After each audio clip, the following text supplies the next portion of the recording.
Hello കൂട്ടുകാരെ, എല്ലാവർക്കും നമ്മുടെ മന്ദാരം ഫാമിലിയിലേക്ക് സ്വാഗതം. അപ്പോൾ ഇന്നെന്തേ നമ്മുടെ വീട്ടിലാട്ടോ നമ്മൾ എണീറ്റപ്പോൾ 7:30 മണിയായിട്ടുണ്ട് കേട്ടോ. അപ്പോൾ ഇവിടെ വന്നു കഴിഞ്ഞാൽ നേരം എണീറ്റ് കഴിക്കും കേട്ടോ. വലിയ പണികളൊന്നും ഇല്ലല്ലോ. പിന്നെ ഒരു 7 മണിയൊക്കെ ആയപ്പോൾ അമ്മ വിളിച്ചപ്പോൾ എണീറ്റിട്ടുണ്ടായിരുന്നു അമ്മ പണിക്ക് പോകാമെന്ന് പറയാനായിട്ട്. അമ്മയുടെ ഒരു ഡുടുമോനും പോയിട്ട് അമ്മയുടെ പണി സ്ഥലത്ത് പൂളിലിറങ്ങി കുളിക്കാനായിട്ട്. പിന്നെ നമ്മുടെ കിടുമോൻ ഞാൻ എണീറ്റ് പോകുന്ന കൂടെ അറിഞ്ഞിട്ടില്ല കേട്ടോ. അല്ലെങ്കിൽ ഇപ്പോൾ വാശി പിടിച്ചാൽ. പിന്നെ നമ്മുടെ ഡോറൊക്കെ തുറക്കട്ടെ, നേരം വെളുത്തില്ലേ, ഇത്രയും സമയമായില്ലേ. അകത്ത് വിശേഷങ്ങൾ ചെന്നിട്ട് കാണാം കേട്ടോ. അകത്ത് ലൈറ്റൊക്കെ ഇട്ടിട്ട് പോയിക്കണം കേട്ടോ. ലൈറ്റൊന്നും ഓഫ് ചെയ്തിട്ടില്ല, ഞങ്ങൾക്ക് പേടിയായിരുന്നു വെച്ചിട്ടാവും. വാതിലൊക്കെ പൂട്ടി പോയിട്ടുണ്ട് കേട്ടോ. നമ്മുടെ അടുക്കളയിലേക്കൊന്ന് ചെന്ന് നോക്കട്ടെ. അമ്മ ചോറൊക്കെ വാർത്ത് വയ്ക്കാൻ പറഞ്ഞിട്ടാണ് പോയിക്കണത്. കറക്റ്റ് തന്നെയാണ്. ഇന്നലത്തെ ചോറ് തിളപ്പിച്ചൂറ്റിത് വാർത്ത് വെച്ചിട്ടുണ്ട്, ഇന്നത്തേത് ഇറക്കി ഗ്യാസ് വെച്ചിട്ടുണ്ടെന്നൊക്കെ പറഞ്ഞിട്ടുണ്ട്. ഇതിനെടുത്ത് മേലേക്ക് വെച്ച് അടുത്ത ചോറ് ഞാൻ വാർക്കട്ടെ കേട്ടോ. എനിക്ക് വാർക്കാനായിട്ട് വലിയ വശമൊന്നുമില്ല കേട്ടോ. ഞാൻ എൻ്റെ വീട്ടിൽ ചോറ് ഊറ്റുക ഞാനല്ല, അമ്മയാണ് ചോറ് ഊറ്റാറ്. ചോറ് ഊറ്റാൻ എനിക്ക് വലിയ വാർക്കാൻ എനിക്ക് പേടിയെന്ന് അറിഞ്ഞ് കിടക്കേണ്ടത് കൊണ്ടാണ് കേട്ടോ. ചിലപ്പോൾ ചോറും പറ്റ് കുറേപ്പും അല്ലെങ്കിൽ വെള്ളം താഴെപ്പും എന്തെങ്കിലുമൊക്കെ കാണാം നമുക്ക്. ശരിയാണ്, വെള്ളം പോയിട്ടുണ്ട്, കഞ്ഞിവെള്ളം പോയിട്ടുണ്ട് കേട്ടോ.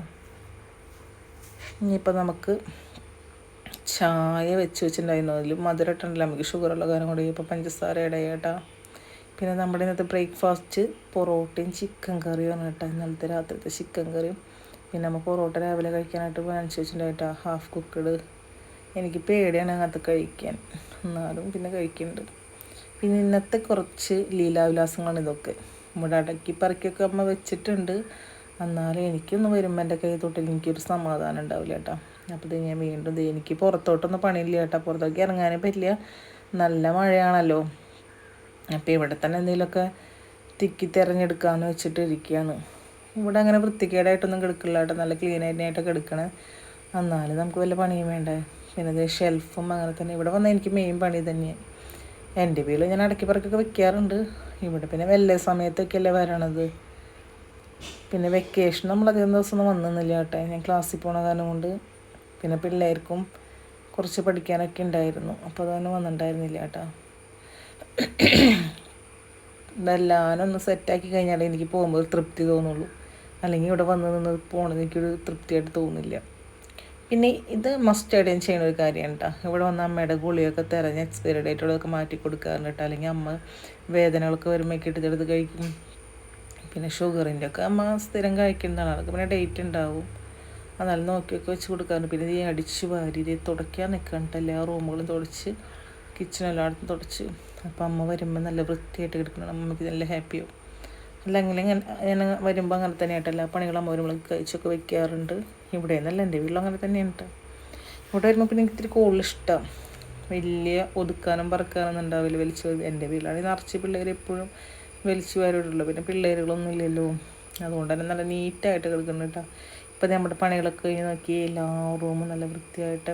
എനിക്കിപ്പോൾ എപ്പോഴും ഇതേപോലെ നല്ല നീറ്റായിട്ട് കിടക്കുന്നതാണ് ഇഷ്ടം. അപ്പോൾ ഇവിടുത്തെ കാര്യം സെറ്റായിട്ടുണ്ട്. പിന്നെ ഞാൻ കുളിച്ചൊക്കെ വന്നിട്ടുണ്ട് കേട്ടോ. കുളി കഴിഞ്ഞിട്ടുണ്ട്, കുളി കഴിഞ്ഞ് സെറ്റായി. കുളി കഴിഞ്ഞാൽ എനിക്ക് പിന്നെ ഒരു പണിയെടുക്കാൻ പാടില്ല കേട്ടോ. വെറുതെ ഇരിക്കണം, മേത്തഴുക്കാവാനേ പാടില്ല. അതെൻ്റെ ഒരു ശീലമാണ്. ഈ അമ്മയുടെ റൂമൊക്കെ സെറ്റാക്കിയിട്ടുണ്ട് കേട്ടോ. എത്ര ചെറിയ പണി പറഞ്ഞാലും വലിയ പണി പറഞ്ഞാലും ഞാൻ പറയും ഞാൻ കുളിച്ചു, ഇനി ഞാൻ ഒന്നും ചെയ്യില്ല എന്ന് പറയും. കുളിക്കണേക്കാളും മുന്നേ എത്ര പണി വേണമെങ്കിലും ചെയ്യാം കേട്ടോ. നമ്മുടെ ഹാള് കണ്ട് നല്ല വൃത്തിയായിട്ട്. മേശയമ്മക്ക് വന്നപ്പോൾ കുറച്ച് കച്ചറകളൊക്കെ ഉണ്ടായിരുന്നു, അതൊക്കെ ഞാൻ ഒതുക്കി പറക്കി വെച്ചിട്ടുണ്ട് കേട്ടോ. അമ്മ കാലത്ത് പോയി വൈകിട്ട് വരുന്നില്ല, അപ്പോൾ എന്തെങ്കിലുമൊക്കെ ഇങ്ങനെ എടുത്തിടും. പിന്നെ അടിച്ചു തുടച്ചൊക്കെ ഇടാറുണ്ട് കേട്ടോ. പിന്നെ അങ്ങനെ ചവിട്ടിക്കൂട്ടാനൊന്നും ആൾക്കാരില്ലല്ലോ. കിച്ചണും ഇത് സെറ്റാക്കിയിട്ടുണ്ട്. പിന്നെ നമ്മൾ കുറച്ച് മീൻ ഫ്രിഡ്ജിലിരിക്കുന്നുണ്ട്, അതിൽ ഉപ്പും മുളകൊക്കെ തേച്ച് വെച്ചിട്ടുണ്ടായില്ല, ഞാൻ തേച്ച് വെച്ചിട്ടുണ്ട്. ഇത് കുളി കഴിഞ്ഞ് വന്നപ്പോൾ ഞാൻ ഇത് വറക്കാൻ വെച്ചേക്കുന്നതാണ് കേട്ടോ. ഇത് വറുത്ത് വെച്ചാലേ മക്കൾ ചോറ് കഴിച്ചോളും. ചിക്കൻ കറി ഉണ്ടെന്ന് പറഞ്ഞാൽ അവൾക്ക് വലിയ ഇഷ്ടമൊന്നുമില്ല, മീൻ വറുത്തുണ്ടെന്ന് പറഞ്ഞാൽ വേഗം കഴിച്ചോളൂ കേട്ടോ. അപ്പം ഇത് കഴിച്ചിട്ട് നമുക്ക് ബാക്കി എല്ലാ പണികളും നോക്കാം. ഇന്നത്തെ പണി അവസാനിച്ചു ഞാൻ വിചാരിക്കുന്നു. ഇനി എന്തെങ്കിലും ഒന്നും ചെയ്യില്ല, കുളിയൊക്കെ കഴിഞ്ഞോളൂ. അപ്പോൾ ഇപ്പോൾ രാത്രിയായിപ്പോൾ നമ്മുടെ അമ്മയെ ഒരു സർപ്രൈസ് എനിക്ക് കൊണ്ടുവന്നതാണ്. പക്ഷെ ഞാനത് പൊളിച്ചെടുത്തു. അമ്മയുടെ ജോലി സ്ഥലത്ത് ചേട്ടനെ കൊണ്ടുവന്നതാണ്. അപ്പോൾ കാറിൻ്റെ ഹോൺ അടിച്ചപ്പോൾ ഞാനായിട്ട് പോയി നോക്കിയായിരുന്നത്. അപ്പോൾ ഇന്നത്തെ വീഡിയോ ഇത്രേ ഉള്ളൂ. എല്ലാവർക്കും ഇഷ്ടപ്പെടുന്ന വിചാരിക്കണു. എല്ലാവരും സബ്സ്ക്രൈബ് ചെയ്യാൻ മറക്കല്ലേ.